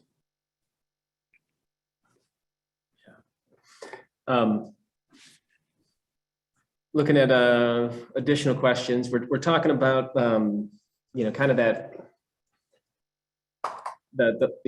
the challenge of the frustration that people have and trying to work through, you know, this situation, and they don't want to hear about more studies, but then they're, you know, here in Louisiana where we have, you know, we have calls for moratoriums on development, and that stems from, you know, either a lack of planning or, you know, lack of foresight, just whatever, however you want to call to it. And that's not good for a community, because development brings in tax dollars and, you know, and developers, you know, it's impacting, you know, livelihoods and, you know, so Ryan, and then maybe Drew, with some of your work in various neighborhoods around Chicago, you know, Ryan, you brought up how, you know, you have a strict floodplain ordinance now, and there's a comment in the chat, and I believe the answer is correct, that, you know, you're building to a 500-year storm event now.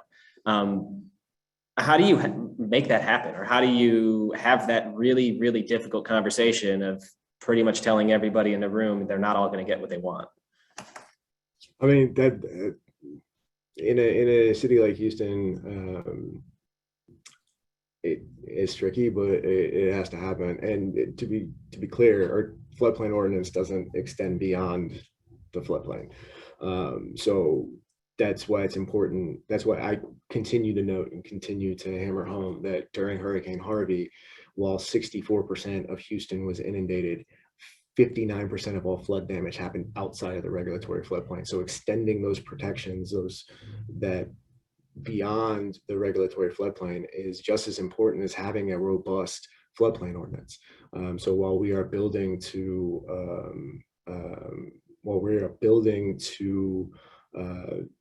500-year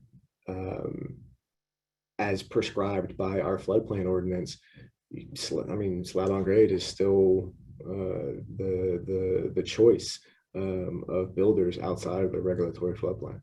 But the majority of flooding during Hurricane Harvey happened outside the regulatory floodplain. So how are we going to extend those protections? And a big part of that is really encouraging new developments to incorporate green stormwater solutions and green, promoting this idea of really understanding how you treat the site and what you do with the site, and can you retain it? Can you hold water on the site and not overburden a system that gets strained after 15-20 minutes of rain? Good hard rain, and you got places in Houston that are not passable by car. So it's tricky, but we'll have those conversations, and that's the point, is to make sure that we make ourselves available to have those hard conversations, but also really take those criticisms from homeowners and the development community and these interest groups that might be diametrically opposed, and making sure that you are promoting solutions that are in the best interest of the public. That's our function. That is our public interest, is making sure that we are available to everybody in the city of Houston, but also making sure that we're putting forth the best program to keep people safe during events like that.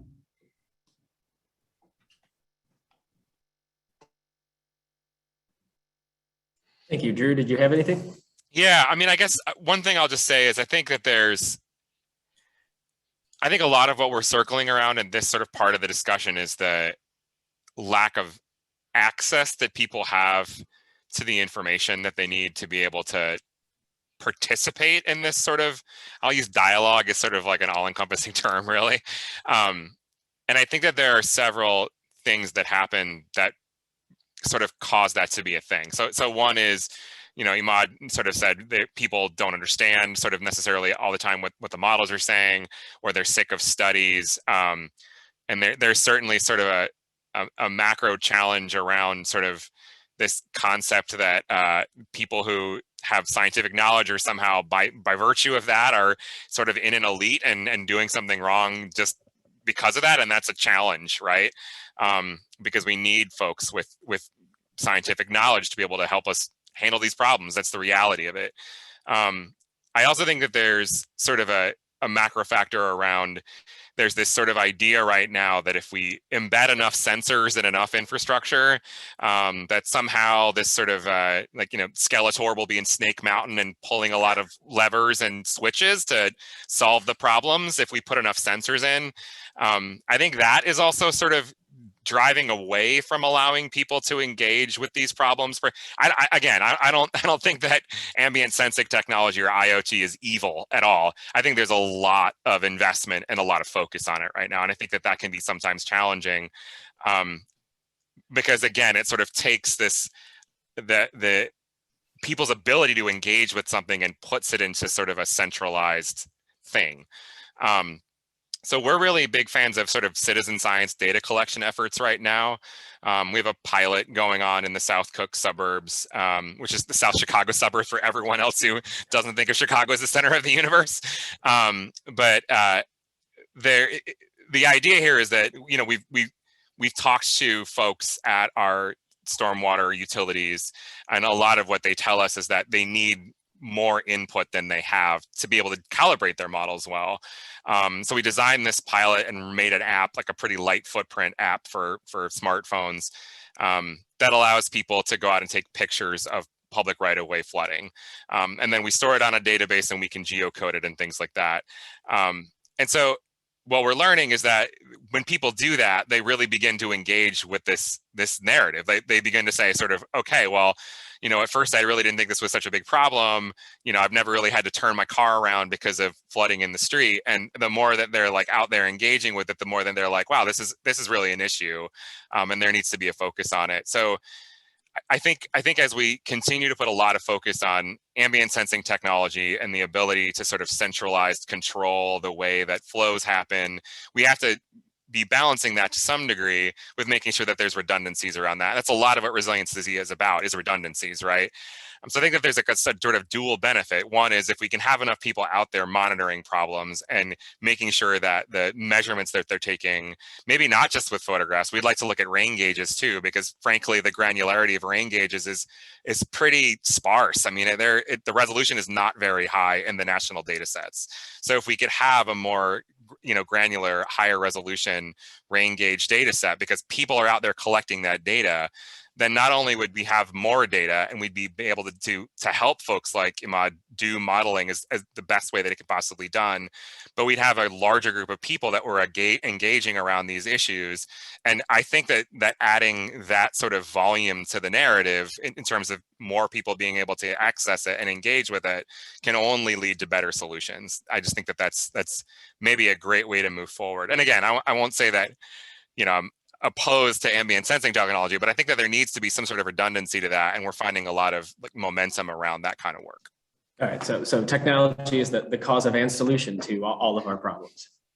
All right, okay. Skynet. Yeah. And just if I may follow up on what Drew said, you know, I mentioned, and I think Drew also talked about how, you know, we need to do a better job in explaining the models to the people and the outputs and so forth, and how people are frustrated sometimes with it. I also think it's a two-way education, right? I feel like we as scientists and engineers don't really understand what the problem is sometimes. When we talk with people, I personally learned a lot. Just, man, okay, I was thinking that this is really what they are interested in, and that's what their pain is, but it's something different. And, you know, that teaches me a lot. I mean, it teaches me how to change my science, or at least how to, you know, direct it in the right way. So it's definitely a two-way, you know, a street. We don't want to think that we have the answers. It's just a matter of educating people. It's the other way around too. Thank you. All right, well, we're running a little short on time, so I have one final question, and I want each of you to give us a quick minute and a half response. Congress, and this question has come up in a lot of sessions this year. Congress recently passed a bipartisan infrastructure bill. It's been called by some a once-in-a-generation investment. What are you excited about? And any words of caution for our audience?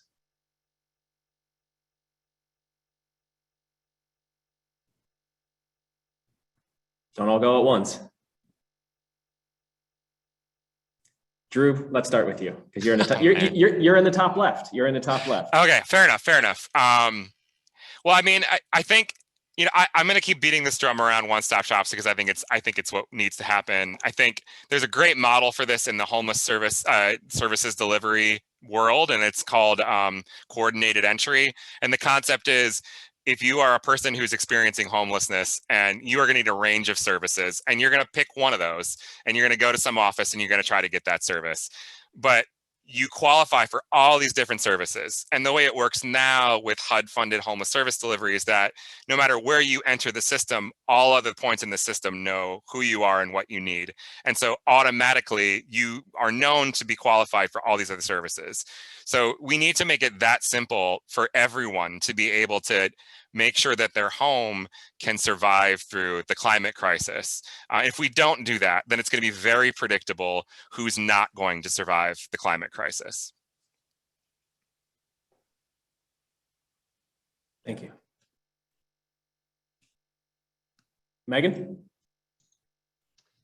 I think for us as the city of New Orleans, like you said, this is sort of a once in a generation opportunity.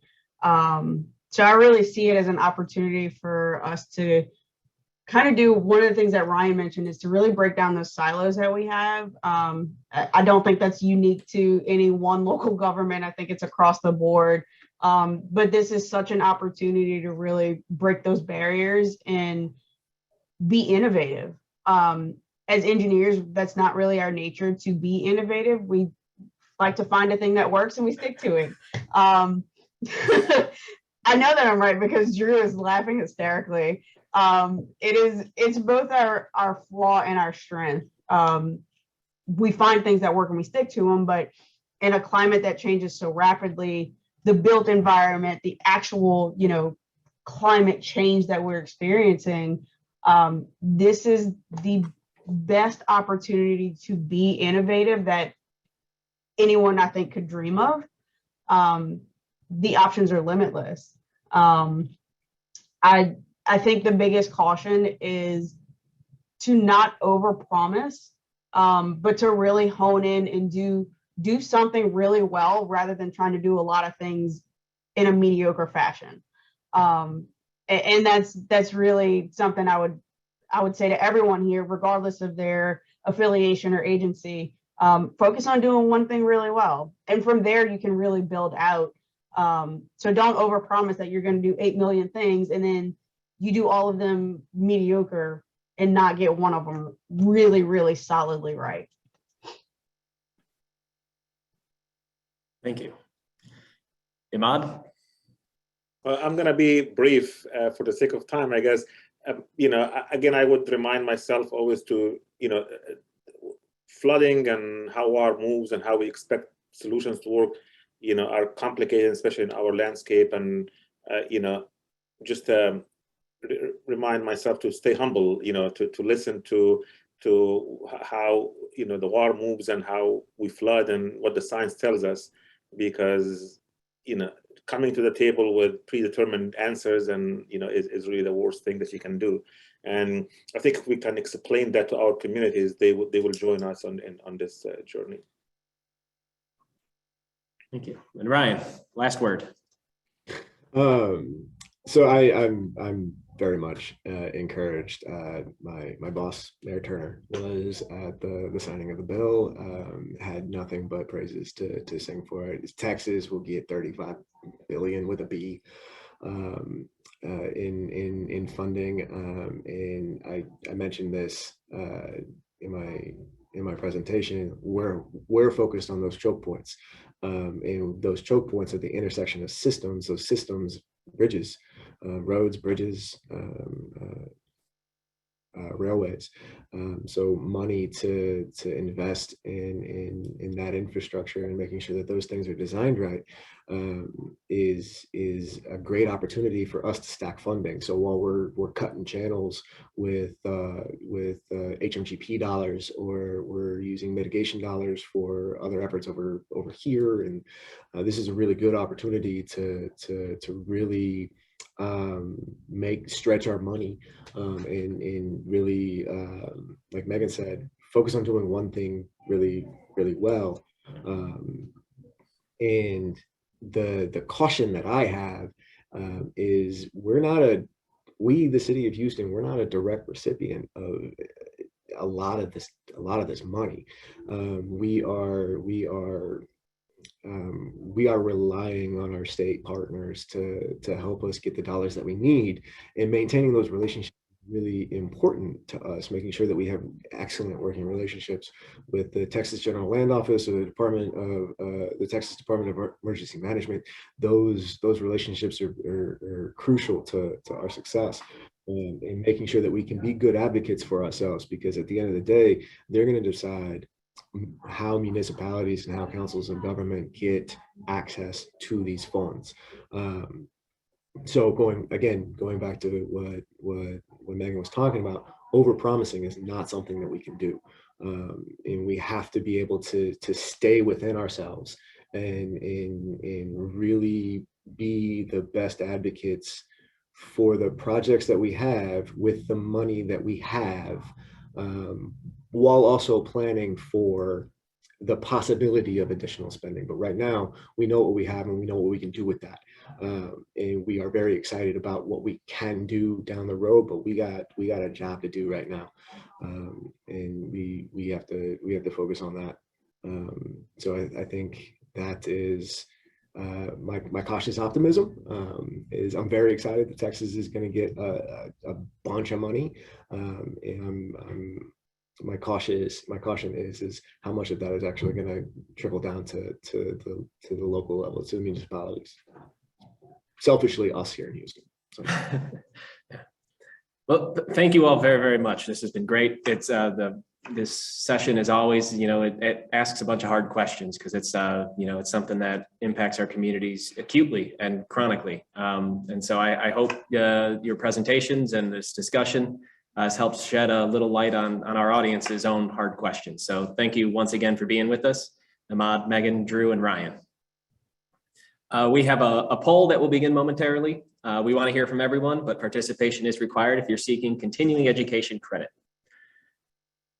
So question 1 asks, agree or disagree? In my work, I often deal with rules, regulations, ordinances that are inadequate for addressing my community's current stormwater or flood risk situation. Question 2, my community is doing a good job managing the upstream and downstream impacts of new development. And question 3, on the whole, I expect FEMA's new way of pricing flood insurance, risk rating 2.0, will raise, lower, or keep it about the same, or I've never heard of risk rating 2.0.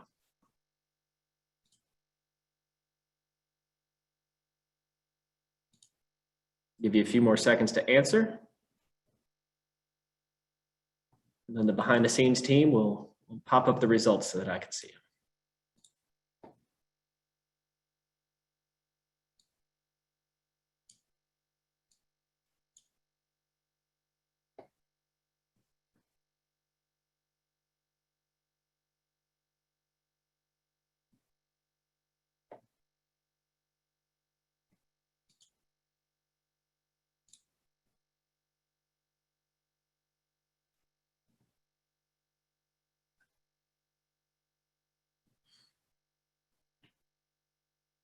All right. I see a majority agrees that they're dealing with an inadequate situation. Disagree that they're doing a good job managing upstream and downstream, and on the whole, they expect flood insurance costs to go up. For those of you who've never heard of it, you may want to look into it. Judging by those answers, the poll, it appears that some of us, the ice we skate is getting pretty thin. So I'm thinking we could all use a little change.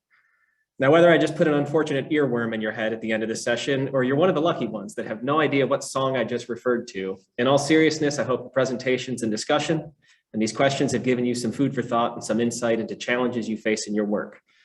I think we heard it here. We don't need to reinvent the wheel. We just need to do one thing really well and then do that again and again and address these challenges around stormwater management and flood risk. But we are going to have to battle some inertia and change our thinking and change our practices. And that brings us to the end, not just of this session, but of the summit. Whether you were just here for this session or were with us for all 7 sessions, we CPEX wants to thank you for joining us, supporting us, and engaging with us during the 16th Annual Smart Growth Summit. This is the 2nd year in a row we've been virtual. It's been great, but we are looking forward to being face-to-face again next year.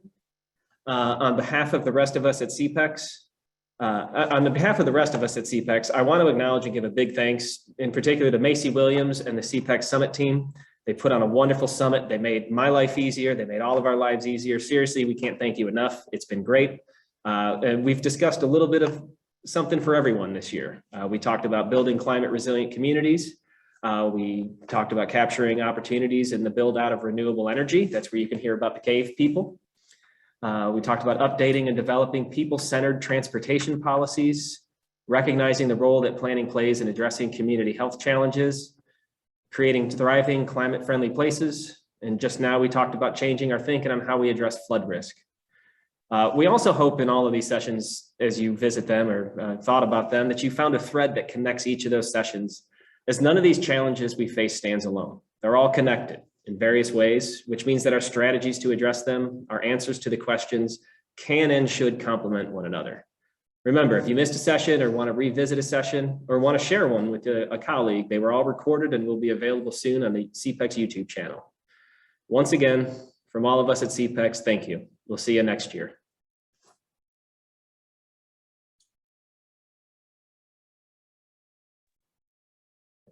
As a reminder, if you're a certified floodplain manager, please fill out the survey that will appear when you close the Zoom window so that we can help you get credit.